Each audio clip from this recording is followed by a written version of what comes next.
नमस्कार, आपके साथ मैं हूं समीर अब्बास। देखिए, टीवी 9 भारतवर्ष लगातार कह रहा है कि इस वक्त देश के सामने दो सबसे बड़े खतरे हैं। एक तो अपनी सरहदें, अपनी हदें लांघता सरहद पर खड़ा चीन, और दूसरा चीन का ही दिया कोरोना वायरस।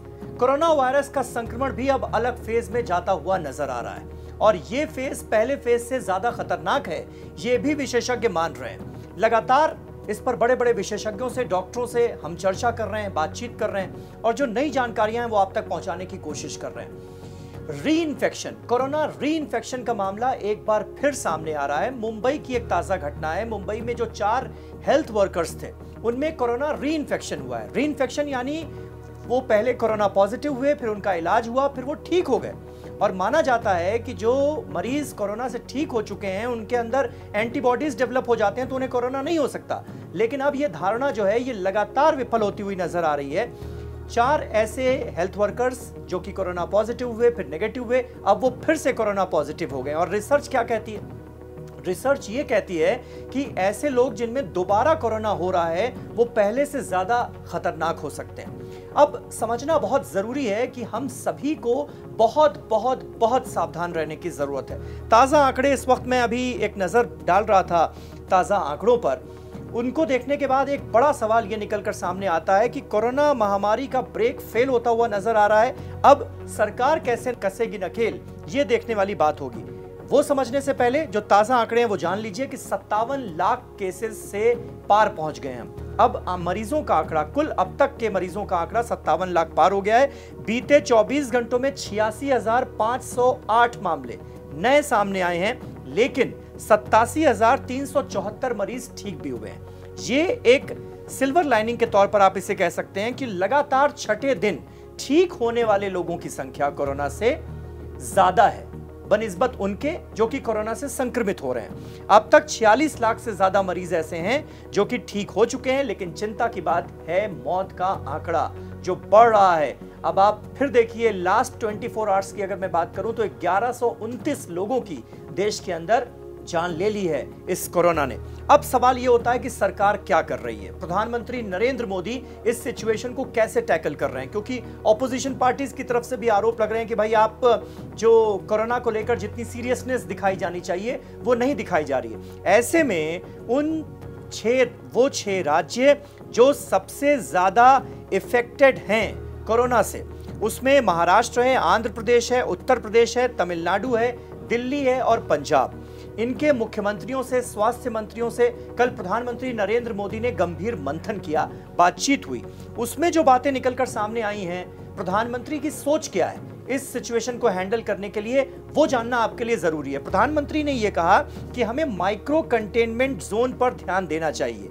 1-2 दिन के लोकल लॉकडाउन कोरोना से लड़ने में कितने प्रभावी हैं, इस पर राज्यों को विचार करना चाहिए। माइक्रो कंटेनमेंट जोन यानी ये राज्य सुनिश्चित करें कि कहां-कहां कोरोना का सबसे ज्यादा असर है, और अगर मुमकिन हो कि संक्रमण को फैलने से रोका जा सके तो इन माइक्रो कंटेनमेंट जोन में लॉकडाउन लगा देना चाहिए क्या, इस पर विचार करना होगा राज्यों को, और फिर कोई फैसला लेना पड़ेगा। ये राज्य, अलग अलग राज्य जो हैं वो अपने अपने हिसाब से इस पर फैसला ले सकते हैं। और साथ ही साथ उन्होंने ये भी कहा कि कहीं ऐसा तो नहीं कि इस वजह से आपके राज्य की आर्थिक गतिविधियों पर असर पड़ रहा है। उन्होंने कहा कि तमाम रिसर्च ये बता रही हैं कि कोरोना को रोकने में मास्क जो है, अगर उसको सही तरीके से लगाया जा रहा है तो वो काफी प्रभावी हो सकता है। यानी फिर सावधानियों पर जोर दिया है प्रधानमंत्री ने, और कहा है कि मास्क लगाने की ये जो आदत है इसे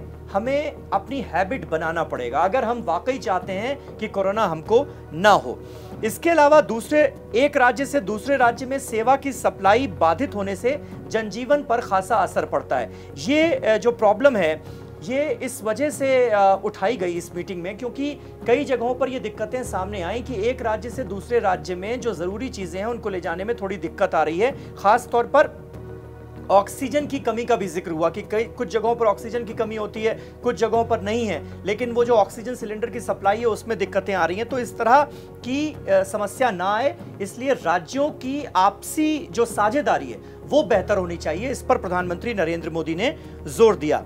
और साथ ही साथ एक अहम बात यह है कि जिसका मैंने अभी थोड़ी देर पहले जिक्र किया, बस राहत की बात यही कही जा सकती है कि रिकवरी रेट हमारे यहाँ काफी बेहतर हो गया है। मृत्यु दर जो है वो काफी कम है।